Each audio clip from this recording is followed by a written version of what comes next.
Cruise drugs case के बहाने जो राजनीतिक लड़ाई चल रही है उसमें अब आरोपों के बम और हाइड्रोजन बम फूटने लगे हैं।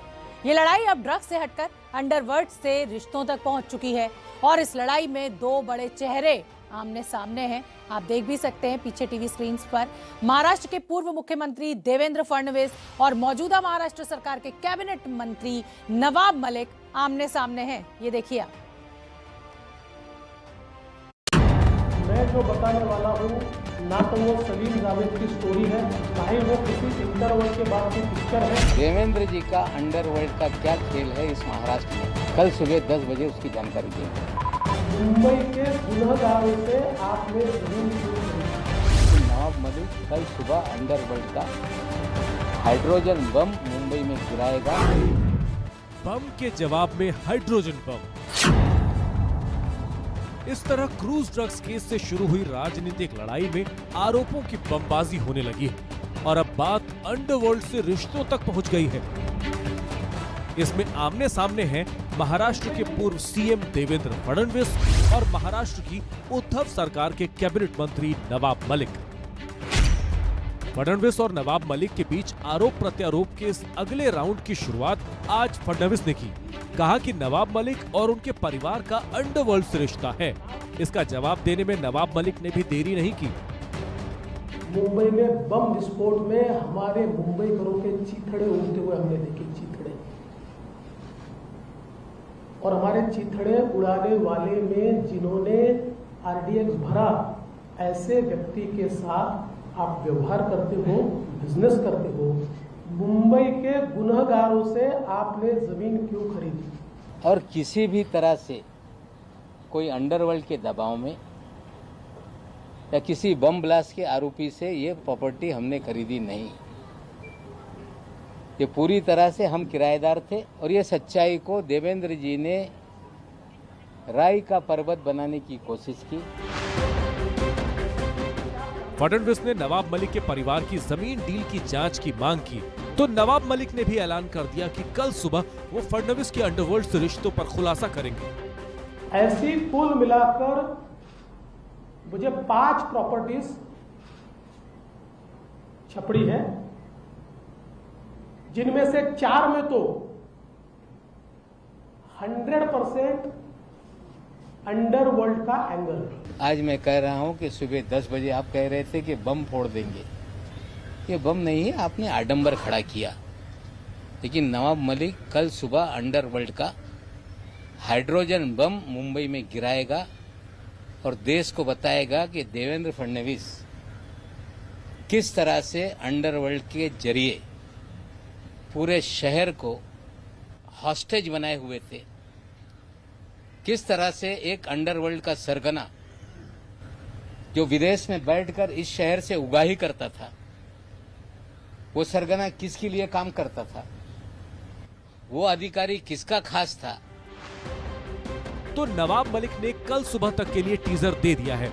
इसका मतलब ये है कि फडणवीस और नवाब मलिक का ये नया एपिसोड लंबा चलने वाला है। लेकिन दिलचस्प ये है कि क्रूज ड्रग्स केस से शुरू हुआ विवाद अब अंडरवर्ल्ड तक पहुंच गया है। इतनी उथल पुथल है कि आप लोग हैरान रह जाए। फडणवीस ने नवाब मलिक परिवार पर अंडरवर्ल्ड से जमीन की डीलिंग का आरोप लगाया है। जिस जमीन का जिक्र किया जा रहा है वहीं पहुंचे एबीपी न्यूज संवाददाता मृत्युंजय सिंह और नवाब मलिक के बेटे फराज मलिक से सीधी बातचीत की। सुनिए क्या कहते हैं फराज मलिक इस जमीन की डील को लेकर।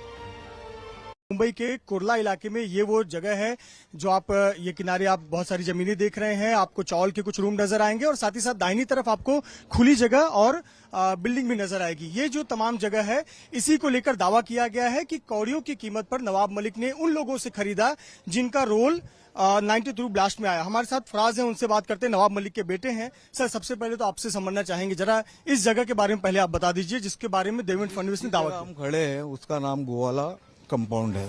गोवाला कंपाउंड के अंदर मैं स्वयं सॉलिडस इन्वेस्टमेंट कंपनी का टेनेंटशिप मेरे पास था और वही सॉलिडस इन्वेस्टमेंट कंपनी ने बाद में सलीम जी से इनका लैंडलॉर्डशिप खरीदा है। एज ए टेनेंट मैंने मेरे लैंडलॉर्ड से लैंडलॉर्डशिप खरीदा है ये प्रॉपर्टी। ये किस साल की बात है जब आपने जमीन खरीदी और कितनी जमीन खरीदी?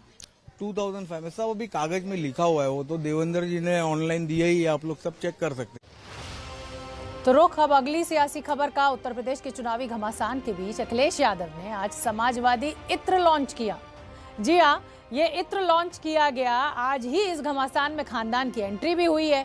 खुद मुख्यमंत्री योगी आदित्यनाथ ने पिछले अखिलेश सरकार के दौरान नियुक्तियों में जो धांधलियां हुई थी उसका जिक्र किया और नाम लिए बगैर उनके खानदान की बात कर डाली।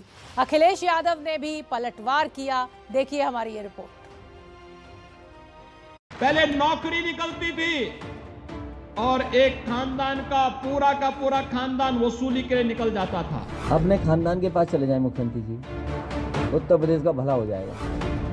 यूपी के चुनावी घमासान में अब निशाने पर आ गया है खानदान। बदायूं में अलग अलग परियोजनाओं की आधारशिला रखने आए सीएम योगी ने बिना नाम लिए अखिलेश यादव और उनके खानदान पर हमला बोल दिया। तो अखिलेश यादव ने भी पलटवार करने में देर नहीं की। पहले नौकरी निकलती थी और एक खानदान का पूरा खानदान वसूली के लिए निकल जाता था। खानदान में भी कोई ऐसा रिश्ता नहीं था जो महाभारत की याद में दिलाता रहा हो। कोई चाचा था, कोई काका था, कोई नाना था, कोई मामा था, कोई भांजा था, कोई भतीजा था, कोई बबुआ था, कोई किसी रूप में काम करता हुआ दिखाई देता था। काला धन कौन लेके चला गया, कितनी बड़ी संख्या में भारत से लोग विदेश चले गए, भ्रष्टाचार खत्म हो जाएगा। लेकिन बड़े पैमाने पर भ्रष्टाचार बढ़ा है और उत्तर प्रदेश का भ्रष्टाचार तो सब सीमाओं को तोड़ चुका है। इतना भ्रष्टाचार उत्तर प्रदेश में चल रहा है और हर स्तर पे चल रहा है। मुख्यमंत्री योगी आदित्यनाथ ने नाम लिए बगैर आरोप लगाया कि पहले की सरकार में नियुक्तियों में धांधली होती थी। तो अखिलेश यादव ने योगी से पूछा कि अभी तक आपने कितनों को नौकरी दी। नियुक्ति के नाम पर पैसा वसूल लिया जाता था। नौजवानों की नियुक्ति नहीं होती थी क्योंकि जब व्यापक धांधली होने लगती थी कोर्ट उसको स्टे करता था। मुख्यमंत्री जी ये बताएं, जो बड़े बड़े होर्डिंग लगा रखे हैं दिल्ली में कि आपने इतने बड़े पैमाने पर बेरोजगारी फैलाई है, कितनों को नौकरी आपने दी है। भारतीय जनता पार्टी को अपनी उपलब्धियां बतानी चाहिए कि उन्होंने 4.5 साल में क्या काम किया है।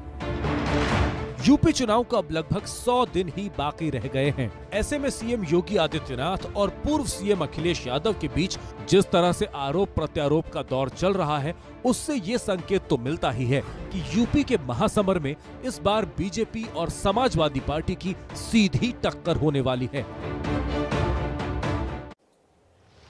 तो भारत की बात में अब बात करेंगे लखीमपुर मामले में जो एक नया डेवलपमेंट हुआ है। और वो नया डेवलपमेंट ये है कि फॉरेंसिक रिपोर्ट से इस बात की पुष्टि हो चुकी है कि उत्तर प्रदेश के लखीमपुर में हुई हिंसा के दौरान फायरिंग की गई थी। सूत्रों के हवाले से एबीपी न्यूज को ये बड़ी जानकारी पता चली है। रिपोर्ट के मुताबिक हिंसा के वक्त मुख्य आरोपी मंत्री के बेटे आशीष मिश्रा की राइफल से ही फायरिंग हुई थी। लखीमपुर के तिकुनिया कांड में अब इस रहस्य से पर्दा उठ गया है कि गोली चली थी या नहीं, और अगर गोली चली थी तो क्या वो आरोपियों की बंदूकों से ही चलाई गई। लखीमपुर हिंसा के दौरान आरोपियों से जो 3 हथियार जब्त किए गए थे, उनकी फॉरेंसिक जांच से बहुत बड़ा खुलासा हुआ है। एबीपी न्यूज के हाथ लगी फॉरेंसिक साइंस लेबोरेटरी की रिपोर्ट के मुताबिक लखीमपुर हिंसा के दौरान हथियारों से फायरिंग की गई थी। 3 हथियारों राइफल, रिपीटर गन और पिस्टल से गोली चलाई गई थी। मुख्य आरोपी आशीष मिश्रा की राइफल से गोली चली थी। आरोपी अंकित दास की पिस्टल से भी फायरिंग हुई। अंकित के गनर लतीफ की रिपीटर गन से भी गोली चली। इससे एक बात की तो तस्दीक हो गई है कि केंद्रीय गृह राज्य मंत्री अजय मिश्रा टेनी के बेटे आशीष मिश्रा की राइफल से भी गोली चली थी। यूपी के पूर्व सीएम अखिलेश यादव ने सुप्रीम कोर्ट की टिप्पणी का हवाला देते हुए आज कहा कि यूपी सरकार लखीमपुर खीरी कांड के मुख्य आरोपी को बचा रही है। सुप्रीम कोर्ट कह रहा है कि लखीमपुर में बचाने की कोशिश हो रही है, और माननीय सुप्रीम कोर्ट ने पहली बार नहीं कहा है। सुप्रीम कोर्ट कई बार सवाल खड़ा कर चुका है कानून व्यवस्था पे उत्तर प्रदेश की। हाई कोर्ट कई बार उंगली उठा चुका है कि आखिरकार कैसी कानून व्यवस्था है उत्तर प्रदेश में। कल कांग्रेस महासचिव प्रियंका गांधी वाड्रा ने भी ऐसा ही आरोप लगाया था। प्रियंका ने ट्वीट करके लिखा था, लखीमपुर नरसंहार मामले में स्पष्ट है कि यूपी सरकार किसानों को कुचलने वालों के साथ खड़ी है। किसानों को कुचलने के मुख्य आरोपी के पिता को नरेंद्र मोदी जी का संरक्षण प्राप्त है। माननीय उच्चतम न्यायालय की टिप्पणी से साफ है कि न्याय के लिए स्वतंत्र जांच होनी जरूरी है। लखीमपुर हिंसा में आरोपियों से बरामद हथियारों की फॉरेंसिक जांच रिपोर्ट ने इस मामले को नया मोड़ दे दिया है। हालांकि तिकुनिया कांड में किसी भी व्यक्ति को गोली लगने की पुष्टि नहीं हुई थी, इसलिए ऐसा माना जा रहा है कि शायद आरोपियों ने घटना स्थल से भागने के दौरान अपने लाइसेंसी असलहों से फायरिंग की। से नाता तोड़ने के बाद अब शिरोमणि अकाली दल को पंजाब चुनाव में हिंदू वोटों की फिक्र सताने लगी है। इसको देखते हुए अब अकाली दल के नेता सुखबीर बादल मंदिर मंदिर जा रहे हैं। आज वो राजस्थान के मंदिर के दर्शन करने निकले।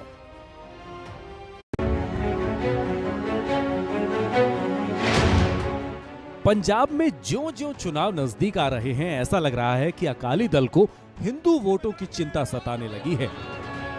सुखबीर सिंह बादल पार्टी के दूसरे नेताओं के साथ आज अपने गांव बादल से एक बस में राजस्थान के हनुमान मंदिर सालासर धाम में मत्था टेकने पहुंचे।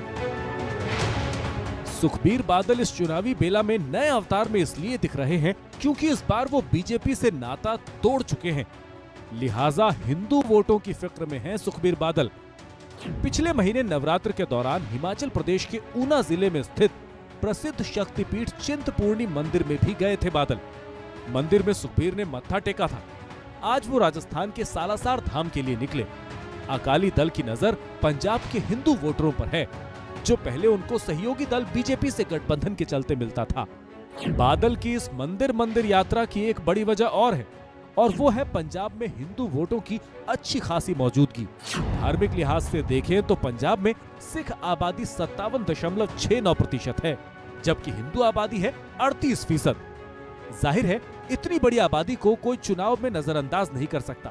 शायद इसीलिए बादल मंदिर मंदिर भ्रमण कर रहे हैं। सुखबीर बादल राजस्थान के हनुमान मंदिर गए तो पंजाब कांग्रेस के अध्यक्ष नवजोत सिंह सिद्धू करतारपुर कॉरिडोर खोलने के लिए अरदास करने आज गुरदासपुर सीमा पर पहुंच गए।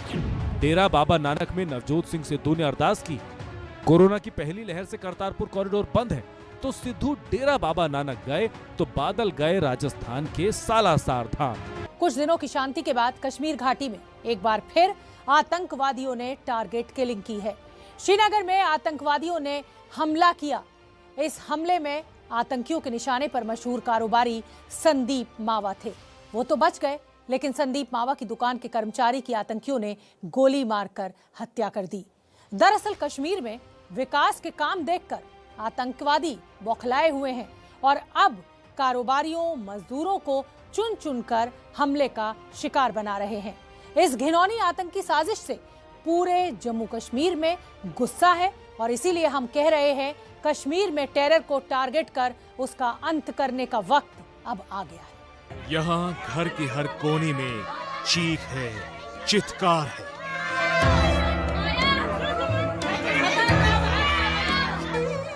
यहाँ हर आंख में आंसू है, हर जुबां पर गुस्सा है।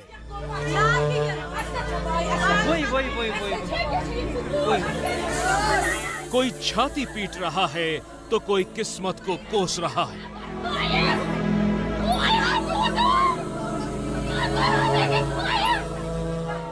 जो तड़पते दिल को संभालने की कोशिश कर रहे हैं, वो भी रो रहे हैं, बिलख रहे हैं।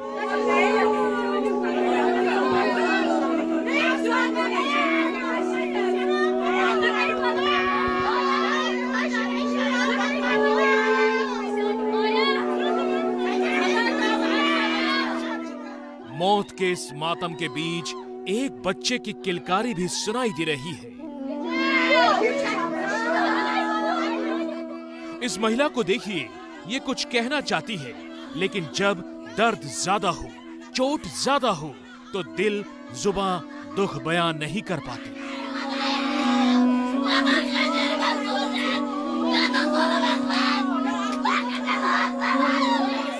जो दर्द ये परिवार बयां नहीं कर पा रहा, जिस वजह से यहाँ ये मंजर बना है, उससे जुड़ी है ये तस्वीर। नाम है मोहम्मद इब्राहिम खान। कश्मीर के संघर्षपूर्ण हालातों में अपनी जिंदगी को कदम दर कदम आगे बढ़ा रहे थे इब्राहिम खान। लेकिन कल श्रीनगर में आतंकियों ने इन्हें गोली मार दी। इब्राहिम सेल्समैन के तौर पर काम करते थे। अब उनके परिवार में मातम है और उनको सुपुर्दे खाक किया गया।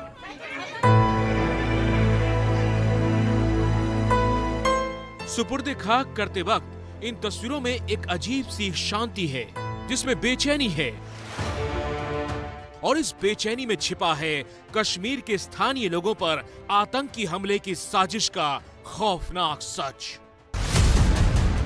पूरी कहानी आपको समझ आएगी जब आप इन तस्वीरों को देखेंगे। अक्टूबर महीने की ये तस्वीरें हैं। कश्मीर में आतंकियों ने मशहूर केमिस्ट माखनलाल बिंद्रू को गोली मारी थी। तब बिंद्रू की बेटी ने आतंकियों को ऐसे ललकारा था। And Mister, who shot my father dead while he was working, if you have the guts and courage, come in front and have a debate, have a face-to-face debate with us. Then we'll see what you are. जब एक word भी बोलना नहीं आएगा ना, करके ऐसे बैठ जाओगे ना, तब समझ आएगा सिर्फ पत्थर ही मार सकते हो और पीछे से गोलियां ही चला सकते हो तुम लोग। क्या करोगे? एक शरीर उड़ा दिया ना तुमने। उस शरीर ने जिनको पैदा किया है ना, वो मैं हूँ।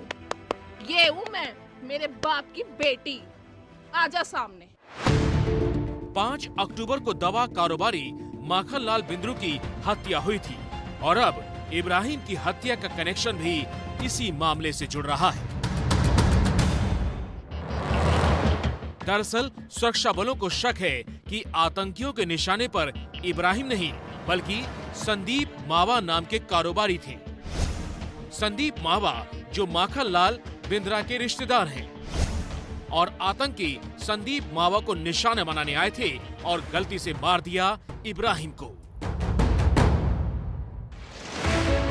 इस बात का खुलासा खुद संदीप मावा ने एबीपी न्यूज पर बातचीत के दौरान किया। बिंद्रू जी मेरे ब्रदर लॉ थे, उनका भी बड़ा ट्रैजिक हुआ ये। उसके बाद थोड़े प्रिकॉशंस लिए मैं कम जाता था अपने ऑफिस। कल भी मैं काफ़ी कम ही 2-3 घंटे के लिए गया और गलती मैंने ये कर दी कि मैं दूसरी गाड़ी में निकल गया। उनको प्रिज्यूम हुआ कि शायद ये वही गाड़ी है जिसमें ये जाएगा और ये वेट कर रहे थे। जो ही इब्राहिम साहब ने गाड़ी खोली है तो उनको 4 बुलेट्स पंप कर दी है। वो तो मुस्लिम जांबाज फोर्स जो है उन्हें तो आज क्लेम किया कि अटैक डॉक्टर मावा पे था, उसके फादर पे था, लेकिन अनफॉर्चुनेटली हमें गलती हो गई, मिस्टेकन आइडेंटिटी हो गई। तो आज उन्हें क्लेम कर दिया, अपनी चिट्ठी निकाली उन लोगों ने। संदीप मावा के बयान से साफ है कि कैसे कश्मीर में स्थानीय लोगों को आतंकी टारगेट कर रहे हैं। संदीप मावा ने बताया कि आतंकी उनके पीछे लंबे समय से लगे हैं, लेकिन वो डरने वाले नहीं। देखिए, मुकाबला लोगों को करना है। मैं कोशिश करूंगा हम सब इकट्ठे होकर मुकाबला करें, क्योंकि आतंकवाद एक नासूर है। ये कैंसर से भी ज्यादा खतरनाक है। इसको मार दाड़ से कितनी देर हमको चुप करा सकते हैं। I am contributing. मैं देख ही रहा हूँ, मैं भागा नहीं। मैं कल ही भाग सकता था, आज भी सुबह भाग सकता था। मैं इसलिए यहाँ बैठा हूँ कि अपने मुसलमान भाइयों को भी हौसला दे रहा हूँ, अपने कश्मीरी पंडितों को भी। भाई, we can fight it out together. अगर हम आज पीठ दिखा देंगे तो ये और हावी होंगे और कश्मीर को डेथ और डिस्ट्रक्शन, अफगानिस्तान से भी बदतर बना देंगे। हम कोशिश तो कर ही रहे हैं। मेरा बैठना ही इंडिकेशन है कि मैं फाइट बैक कर रहा हूँ। दरअसल संदीप मावा माखनलाल बिंद्रू की तरह ऐसे कारोबारी हैं जिन्होंने बाहर से आकर कश्मीर में अपने को बसाया है, यहाँ के लोगों से जुड़कर अपनी जिंदगी को आगे बढ़ाया है। संदीप मावा के परिवार ने मसाला कारोबार शुरू किया और कश्मीरी जन्नत का जायका दुनिया तक पहुंचाया। और यही बात आतंकियों को अब रास नहीं आ रही। पिछले कई महीनों में आतंकियों ने ऐसे लोगों को टारगेट किया है जो बाहर से आकर बसे। जनवरी में सरायबाला में निश्चल ज्वेलर्स के मालिक सतपाल निश्चल की हत्या की। फरवरी में कृष्णा ढाबा मालिक के बेटे आकाश मेहरा की हत्या की। जून में त्राल में बीजेपी नेता राकेश पंडित की हत्या की गई। अक्टूबर में एक हफ्ते के भीतर बिहार से कई मजदूरों को आतंकियों ने मार डाला। 7 अक्टूबर को स्कूल में घुसकर आतंकियों ने टीचर सुपिंदर कौर और दीपक चांद की गोली मारकर हत्या कर दी थी।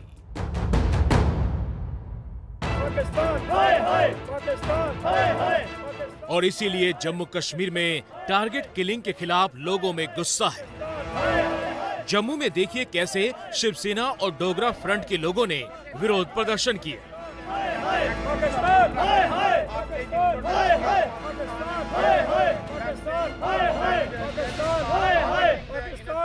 कश्मीर में बेगुनाहों की हत्याओं का सिलसिला थम नहीं रहा है और ताजा घटनाक्रम में सोमवार शाम को कश्मीर के एक ग्रोसरी स्टोर पर काम करने वाले मोहम्मद इब्राहिम को मौत के घाट उतारा गया।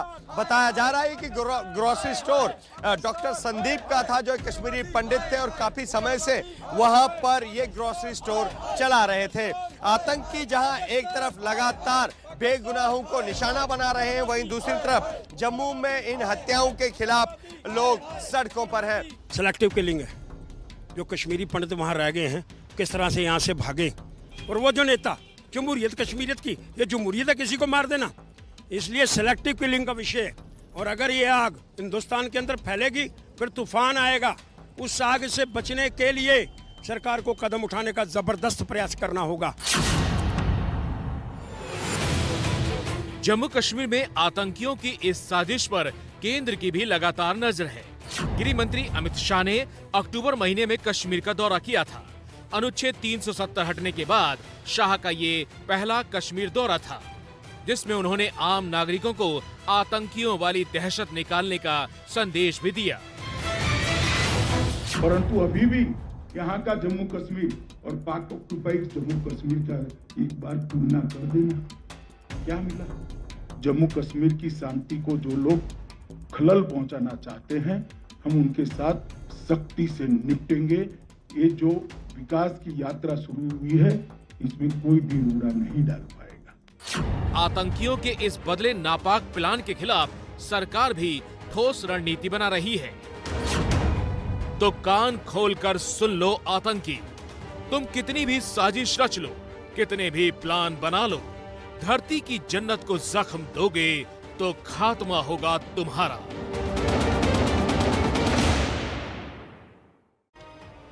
जी हां, आतंक की हर साजिश नाकाम होगी और सुरक्षा बलों के साथ ऐसा ही जज्बा स्थानीय लोगों का भी है।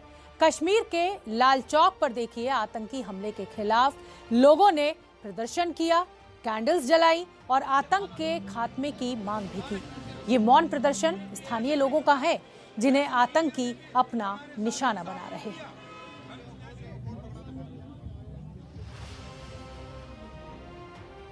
तो चलिए अब बात करते हैं महाराष्ट्र के ड्रग्स मामले की।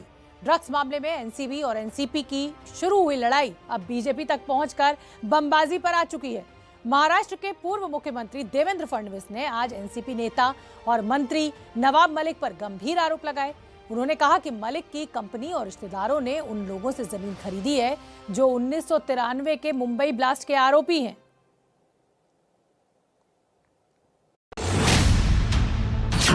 मैं जो बताने वाला हूँ, ना तो वो सलीम जावेद की स्टोरी है, ना ही वो किसी इंटरवर्ल्ड के बाद की पिक्चर है। देवेंद्र जी का अंडरवर्ल्ड का क्या खेल है इस महाराष्ट्र में? मुंबई के गुनहगारों से आपने जमीन क्यों खरीदी? पूर्व मुख्यमंत्री और महाराष्ट्र में विपक्ष के चेहरे फडणवीस खुलासे का बम फोड़ रहे हैं, तो मौजूदा सरकार के मंत्री नवाब मलिक कल खुलासों का हाइड्रोजन बम लेकर आएंगे। नवाब मलिक कल सुबह अंडरवर्ल्ड का हाइड्रोजन बम मुंबई में गिराएगा।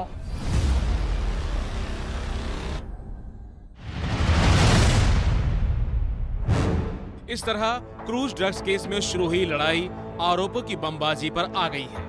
फडणवीस ने आज आरोप लगाया कि नवाब मलिक और उनके परिवार का अंडरवर्ल्ड से रिश्ता है। बोले, नवाब के रिश्तेदारों ने मुंबई हमले के गुनहगारों से कौड़ियों के दाम में जमीन खरीदी।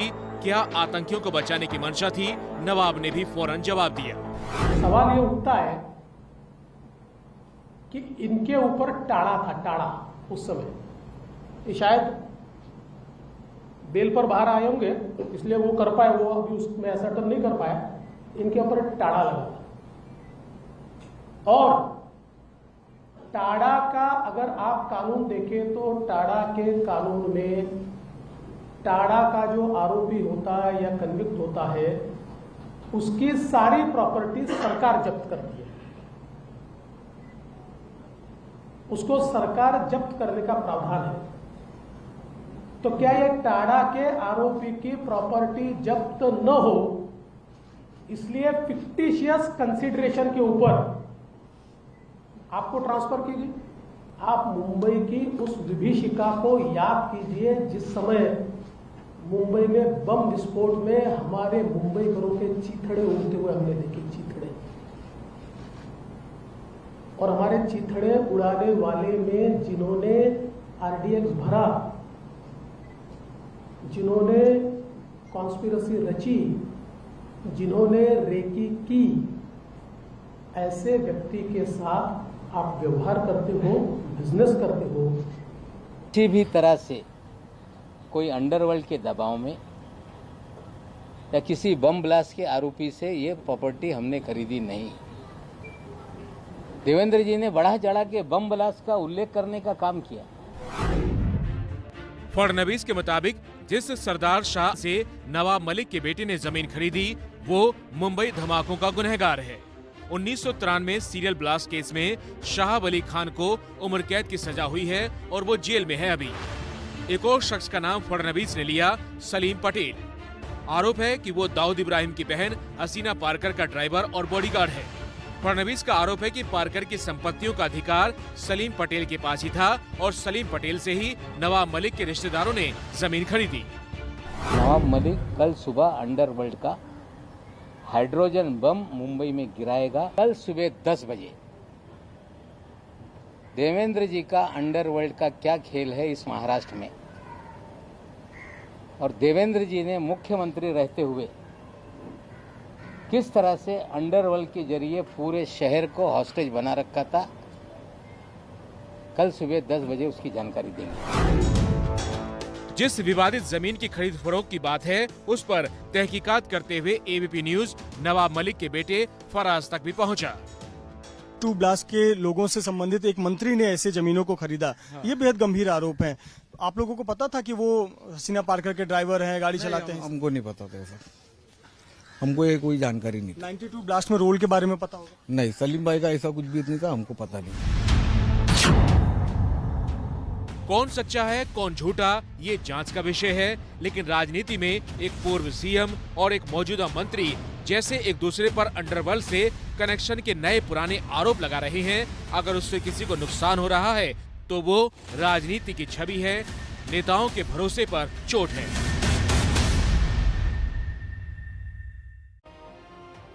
तो ये देखा आपने, कोई खुलासों का एटम बम फोड़ने का दावा करता है तो कोई हाइड्रोजन बम। शायद ही कभी महाराष्ट्र की सियासत की ऐसी तस्वीर आपने पहले देखी होगी। ऐसे हालातों में सत्ता पक्ष हो या विपक्ष, दोनों पर ही सवाल जरूर उठते हैं। न्यूजीलैंड के खिलाफ टी20 सीरीज के लिए टीम इंडिया का ऐलान हो गया है। बड़ी खबर इस समय की, सीरीज में रोहित शर्मा कप्तानी करेंगे जबकि केएल राहुल उप कप्तान होंगे। बीसीसीआई ने आज टीम के 16 सदस्यों का ऐलान कर दिया है। भारत को 17 नवंबर से न्यूजीलैंड के खिलाफ 3 टी20 मैचेस खेलने हैं। भारत और न्यूजीलैंड की यह सीरीज दक्षिण अफ्रीका में होगी। विराट कोहली को आराम दिया गया है। रोहित शर्मा की कप्तानी में न्यूजीलैंड से 3 टी20 मैचेस की सीरीज भारत खेलेगा।